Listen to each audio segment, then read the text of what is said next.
Hello বন্ধুরা, বিয়ার বুকান ব্লগের নতুন আরও একটা ভিডিওতে তোমাদের অনেক অনেক স্বাগত। আশা করি তোমরা সবাই ভালো আছো, আমরাও ভালো আছি। আজকে দেখো তোমাদেরকে বিছানা দেখিয়ে ভিডিওটা শুরু করলাম, কারণ আমি এখন বিছানাটা ঠিক করছিলাম। মানে সকাল থেকে ওই রকমভাবে বিছানা পড়ে থাকে, সকালে ছেলেকে ঘুম থেকে তুলে আবার খাওয়াতে হয়, বিছানা থেকে নামতে চায় না। তো এখন ছেলেকে একদম স্নান করিয়ে দিয়েছি। আজকেও কিন্তু ঠান্ডা, তবু আজকে স্নান করাতে হয়েছে। তোমাদেরকে তো বলাই হয়নি, আজকে মকর সংক্রান্তি। তো তোমাদের সবাইকে মকর সংক্রান্তির অনেক অনেক শুভেচ্ছা। যেহেতু আজকে সংক্রান্তি, সে কারণে আজকে বাড়ির সবাইকে স্নান করতে হয়েছে, নয়তো বাড়ির ছেলেরা একদিন পর পর স্নান করছে এখন ঠান্ডার কারণে। মা আর আমি প্রত্যেক দিনই করি, কিন্তু তোমাদের দাদা, আমার ছেলে, বাবা এরা একদিন পর পর করে, কিন্তু আজকে সবাই স্নান করেছে। তো ছেলে গেছে বাইরে, তোমাদের দাদা ওকে বাইরে নিয়ে গেছে, আর আমি এখন স্নানে যাচ্ছি। তো চলো আগে স্নানটা করে আসি, তারপর ব্লগটা আবার কন্টিনিউ করছি। দেখো স্নান করে এলাম, তো ঠান্ডা। আমার বেশিরভাগ দিন কি হয়, জল গরম তো নেই স্নানের জন্য, এবার জলটা মেশাতে গিয়ে, মানে জলটাকে তো একটু ঠান্ডা করতে হবে, সেই ঠান্ডা জলে মেশাতে গিয়ে মেশাতে জলটাই, গরম জলটাই ঠান্ডা হয়ে যায়। তারপর আমাকে বেশিরভাগ দিন ঠান্ডা জলে স্নান করতে হচ্ছে। আজকেও আমার জল ঠান্ডা হয়ে গেছে, মানে এত ঠান্ডা লাগছে। করে মুখে ক্রিম মেখে নিই। আজকে যেহেতু মকর সংক্রান্তি, সেই জন্য স্কুল ছুটি। তোমাদের দাদা ছেলে দুজনেরই আজকে স্কুল নেই। বাবা ছেলেরা রাস্তায় আছে, ছেলে রাস্তায় গাড়ি চালাচ্ছে। গাড়ি বলতে ওই যে ছেলে যে রিক্সাটা আছে না, সেটা চালাচ্ছে। আমাদের দাদা আছে। আর যখন কোনো পুজো টুজো থাকে, কোনো কিছু অনুষ্ঠান, সেই সময় আমার তো একটা দায়িত্ব থাকে, সেটা এখন গিয়ে করব। যে ছেলের ওইদিকে আওয়াজ পাওয়া যাচ্ছে, ভাবলাম আমি কাজটা একটু এগিয়ে রাখি, এটা আর হবে না।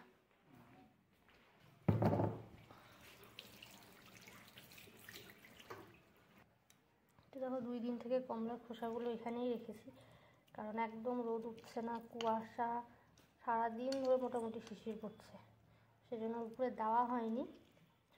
আর আগে যেগুলো দেওয়া হয়েছে সেগুলো এবার যেহেতু রোদটা ভালো পায়নি, সেই কারণে ওগুলো কেমন যেন কালো হয়ে গেছে। কষ্ট করে জমালাম, কিন্তু মনে হয় ওগুলো আর নেওয়া যাবে না, ফেলে দিতে হবে। যদি কোয়া খেতে পারতো, গোটা গোটা কোয়া নিয়ে বের করে দিতাম, একাই খেত, তো ভালো হতো। ওভাবে ও খাবে না। তো দেখো, যে দায়িত্বটার কথা বলছিলাম, মানে পুজো পার্বণে বা এমনিও কোনো অনুষ্ঠান থাকলে যেটা আমাকে করতে হয়, সেটা হচ্ছে আলপনা দেওয়া। তো মা মাটিটা আগেই ভিজিয়ে রেখেছে, এখন আমি আলপনা দেব।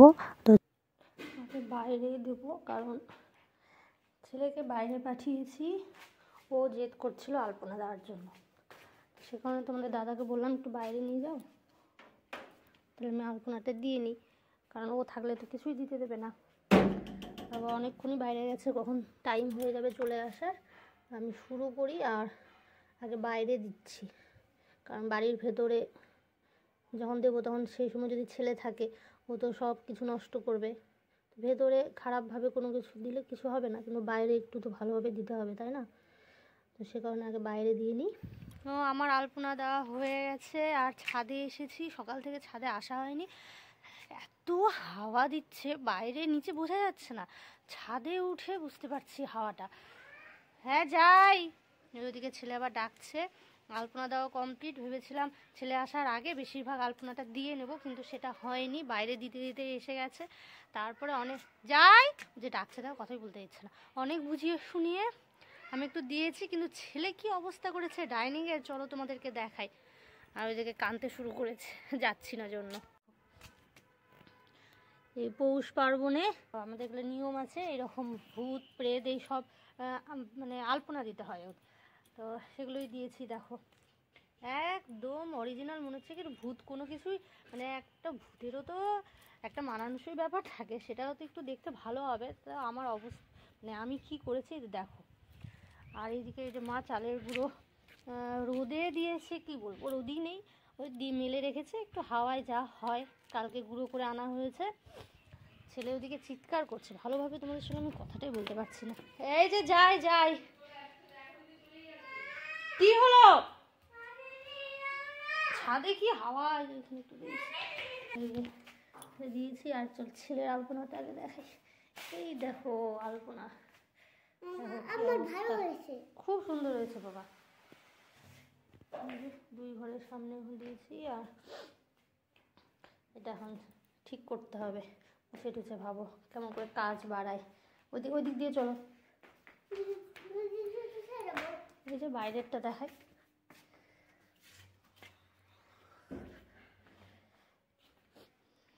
যে ওখানটা একটা দিয়েছি ঢুকতে। আর এই যে এই আলপনাটা না এখনো ফিনিশিং হয়নি, তা আর একটু মা দেখো আর একটু কিছু করতে হতো, কিন্তু এখন আর করা যাবে না, কারণ ছেলে দেখলেই তো ভেতরে কি অবস্থা করেছে। আমি যত সময় আলপনা নিয়ে বসে থাকবো ওই বাড়ি আর কোনো কিছু রাখবে না। এই বারান্দায় একটু দিতে হতো, সেটা আর দেওয়া হলো না। চলো ভেতরে চলো, বাইরে কি ঠান্ডা বাবা। দেখো কথা বলে তো শোনে না, ছাদে আসবে। নিয়ে আসলাম ওই যে আলপনা। তো এখন স্নান করে, আর এই ভেজা জিনিসগুলো মেলাই হয়নি। এই জল ঘাটতে যাবে না, এখানে চুপ করে দাঁড়িয়ে থাকো। এই গামছাটা নাও, ভালো করে নাও, ভালো করে নাও। এই যে দেখো নিচে লাগছে, দেখো সামনে দেখ। এটা মেলবো না, ধরো এটা নিচে নিয়ে যাবো।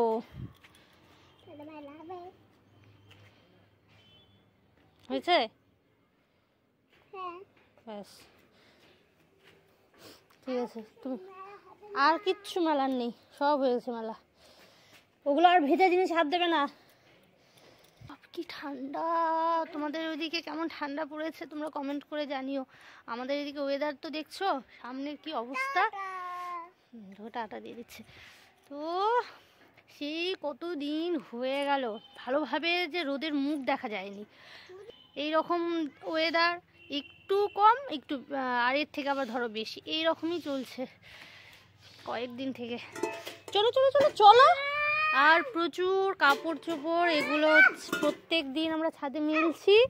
তার প্রত্যেক দিন ছাদে সব জামা কাপড় মেলছি, আবার বিকেলবেলা তুলে রাখছি, আবার পরের দিন মেলছি, শুকোচ্ছে আর না। প্রত্যেক দিন এরকমই হচ্ছে, গোটা ছাদ ভরে শুধু জামা কাপড়। ছেলের তো কয়েকটা ভেজা জিনিস আছেই, ওগুলো ঘরে মেলে রেখেছি। ওগুলো উপরে দেওয়াও যা না দেওয়াই তাই, তো ভাবলাম ওগুলো ঘরেই থাক, আর মেলবো না। ওই যে ছেলের দিকে চলে গেছে মাতব্বরি করতে, বলছি যে চলো খাওয়াবো, 2টো বাজে। ইয়ে মা দেখো আলপনার উপরে ওখানটায় মা সকালে পুজো করে নিয়েছে, এই যে দেখো। আর আমার ছেলে ভূত পূজা করছে। এই চলো নিচে চলো। তো মা সকালবেলা পুজো করে নিয়েছে। আর যেগুলো আর ঠাকুরকে দেওয়ার জন্য আমাদের নিয়ম সাদা পিঠে করতে হয়, মানে চিতই পিঠে অনেকে বলে। তো সেগুলো মা সকালবেলা একটু করে ঠাকুরকে দিয়ে নিয়েছে, মানে নিয়ম রক্ষা করা। তো সেগুলো নিয়ম করা হয়ে গেছে। এখন মা রান্নাঘরে কি করছে চলো তোমাদেরকে দেখাই। মা এখানে পায়েস বসিয়েছে, পায়েস করবে, তারপর আরও পিঠা টিঠা করবে। আমি তার আগে ছেলেকে এখন খাওয়াবো, ছেলেকে আগে খাইয়ে ঘুম পাড়ায়, নাহলে আমি এইসবের দিকে আসতে পারবো না।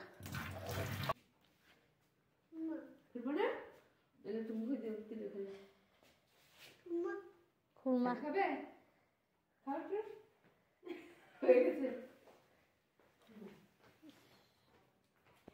এখন সন্ধে হয়ে গেছে। আর দেখো এখানটায় আমি ভাবছি লুচি, আজকে তো পৌষ পার্বণ, আজকে পিঠে পুলির দিন, সেখানটায় আমি কিন্তু লুচি করছি।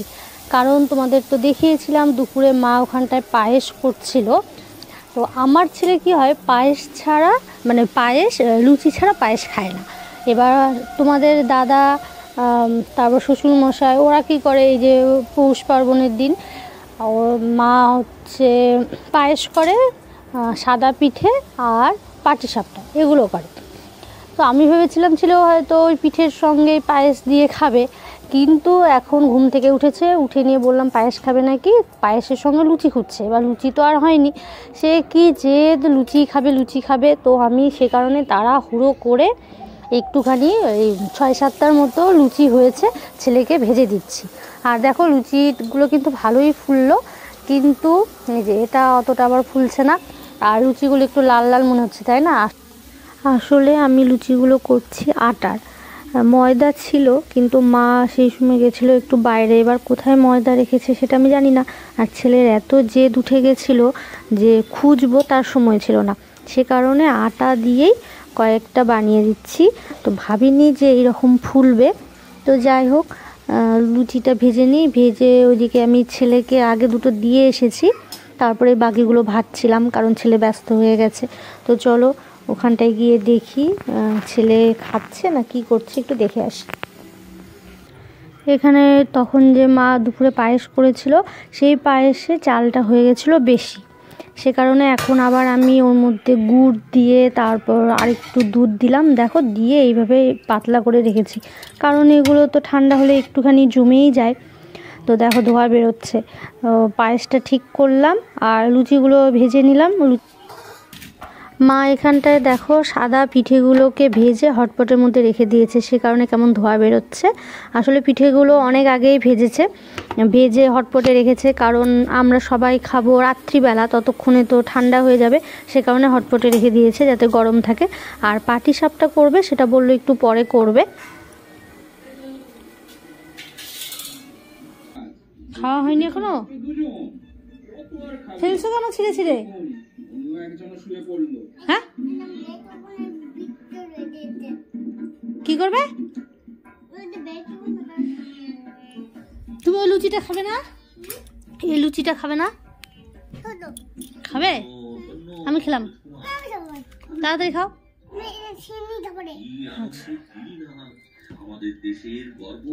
ভালো।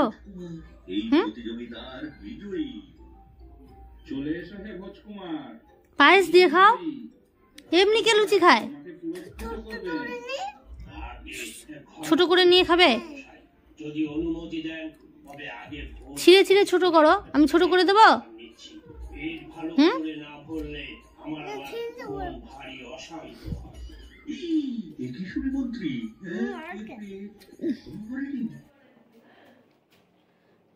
ভাত হচ্ছে আর এখানটায় আমি বেগুন ভাজা করলাম, আর মা এখন আবার পাটি জোড়া করলো। এই দেখো হটপটে রেখেছে, তাহলে গরম থাকবে। দেখো কেমন ধোয়া বেরোচ্ছে। পাটি জোড়া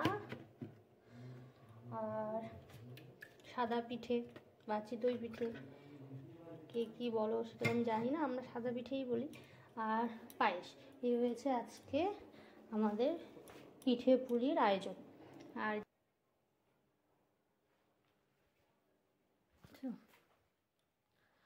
ঘর ভর্তি জামা কাপড়, তারপরে সিঁড়িতে তো দেখালাম, সিঁড়ির নিচে রেলিং, ওপরের রেলিং, গোটা সিঁড়িটা কাপড়ে ভর্তি। ছেলে এখন এখানটায় বসে মোবাইল দেখছিল, এখন ওই ঘরে চলে গেছে। তো এগুলো একটু ঠিক করে রাখি, তারপর রান্নাটা হয়ে গেলে মানে ভাতটা নামিয়ে ছেলেকে নিয়ে আসবো এখানে, এসে একটু পড়তে বসাবো। পড়তে বসা মানে কি, যখনই পড়ার কথা বলি তখনই কান্নাকাটি, কিছুতেই পড়াশোনা করবে না, কিভাবে যে পড়া ধরবে আমি সেটাই বুঝতে পারছি না, একদম পড়তে চায় না। কি ফাঁকিবাজ তৈরি হয়েছে এখনই। ওই ঘরে যদি মা বলে যে একটু আসো পড়াই, তাহলে ওই ঘর থেকে এই ঘরে পালিয়ে আসে যে না মা যাব। আর আমি যদি এখানে পড়াতে নিই তাহলে আম্মা যাব বলে ওই ঘরে দৌড়, যখন যেই ঘরে পড়ানোর কথা বলা হয় অন্য ঘরে পালিয়ে আসে। এইভাবে কি পড়াশোনা হয় কীভাবে জানি না। মোজাগুলো খুলে রেখেছে, তো এমনি জিনিস শুকাচ্ছে না, আর আমার ছেলে মোজার ওপর মোজা ভেজাচ্ছে। দেখো এখানে একজোড়া। ও তুমি একটা জিনিস দেখাই, তা আমিও দেখিনি। তোমাদের দাদা গেছিলো বিকালে, আমি ছেলেকে নিয়ে শুয়েছিলাম, সেই সময় গেছিলো বাজারে একটু গুড় আনতে, তো তখন এগুলো কিনে এনেছে। প্যাকেটেই ভরানো ছিল, দেখার কথা মনেও ছিল না। ছেলেকে পরিয়ে দেখতে হবে আবার ঠিকঠাক আছে কিনা ছেলের জন্য। এই যে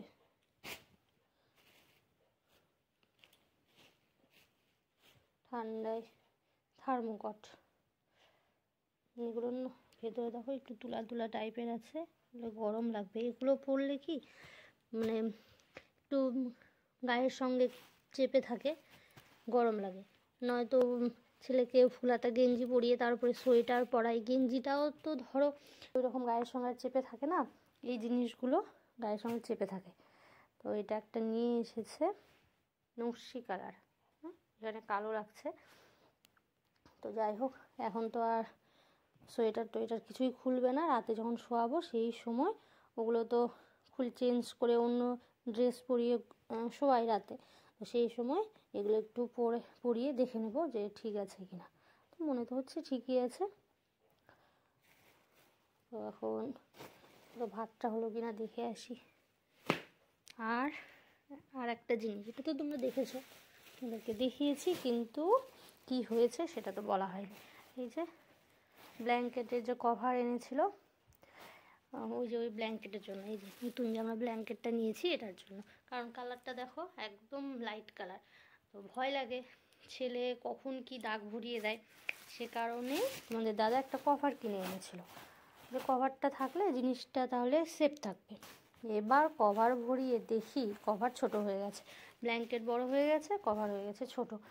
আর তো হলোই না, আবার খুলে প্যাকেট করে রেখে দিয়েছি। তারপর ভেবেছিল দোকানে ফেরত দেবে, ভাবতে ভাবতে কয়েকদিন হয়ে গেছে, এখন এতদিন পর তো আর দোকানে ফেরত নেবে না, সে কারণে এইভাবেই প্যাকেট করে আছে। তো বললাম যে বাড়িতে অন্য যে ব্ল্যাঙ্কেটগুলো আছে সেগুলোতে ভরিয়ে দেখতে ঠিক হচ্ছে কি না। ভরাবো আর হয়ই না, তো থাক, কবে এখন দেখা যাচ্ছে ওখানেই থাক। ভাতটা নামিয়ে রাখলাম, আর রান্নার কিছু নেই, সব কিছু আমার কাজ টাজ হয়ে গেছে। ছেলেকে ডেকে নিলাম, দেখো ওই ঘরে ছিল। তো বলছি যে চলো একটু আমার সঙ্গে পড়াশোনা করো, ও কিন্তু বলতে বলতেই আসছে ও পড়বে না। তো যাই হোক, দেখি এখন কি করছে। তো আজকের ব্লগটা আমি এখানেই শেষ করছি। তোমাদের আজকের ভিডিওটা ভালো লাগলে লাইক করো আর কমেন্ট করে জানিও, সবার সঙ্গে শেয়ার করো। আর তোমরা যদি কেউ নতুন হও তাহলে প্লিজ আমার চ্যানেলটি সাবস্ক্রাইব করে আমাদের পাশে থেকো। তো দেখা হচ্ছে আবার নেক্সট ব্লগে, সবাই ভালো থেকো। আর কার বাড়িতে কী পিঠে তোমরা আজকে করলে সেগুলো কমেন্ট করে কিন্তু আমাকে জানিও। তো দেখা হচ্ছে আবার নেক্সট ব্লগে। Good night, tata.